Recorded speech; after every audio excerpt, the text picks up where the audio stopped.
Hello mga YouTube darling. Ito, natapos ko na yung tailor shop ko. Tapos, ayun sa loob. Tapos, ito sa labas. Ito yung bubong. You have to be patient when you do this guys. DIY dollhouse, miniature. At saka ito yung mga sangkap niya sa loob. Yung mga furniture. So, get ready guys. Ito sila, tatatapos ko na. Alright, let's start here. Dito tayong pisa sa lagyanan ng aking mga tela. Okay? Ganyan. Alright, furniture natin. Ayan. Next. Okay. Ang ganda siya. Dito siya. Ayan. Para bang nag-rearrange tayo ng tailor shop natin. Ayun. Ito. Okay, natin siya doon. Okay. Ito na siya. Yan na siya dyan. Oh. Ito. Dito siya. Yung bag niya. Lagay natin dyan. Ay. We have to be careful. Alright. Sewing machine. Dito yun siya. Okay. Dito siya dyan.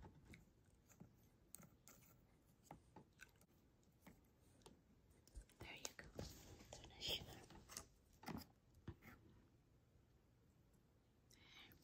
Material is dito. Natin niya. Dito na lang siguro. Tapos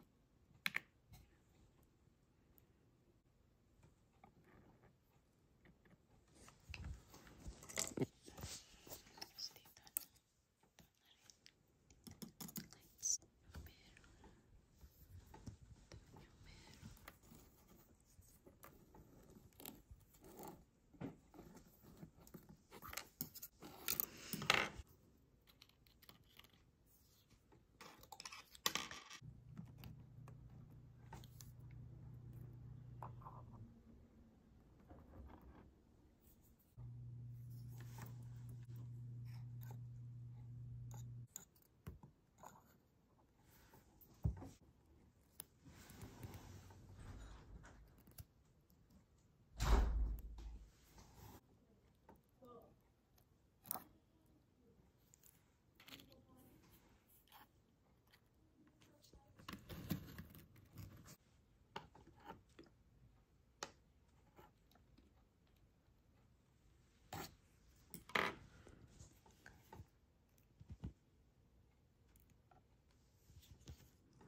Doon yung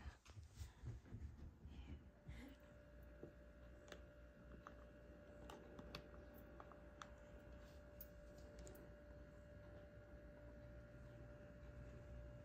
Okay guys, thank you for watching. I hope you guys enjoyed. Don't forget to give me a big thumbs up if you like my video and subscribe to my channel. So this is my tailor shop video. And this is the switch down there. Lights, you can turn off and you can turn on.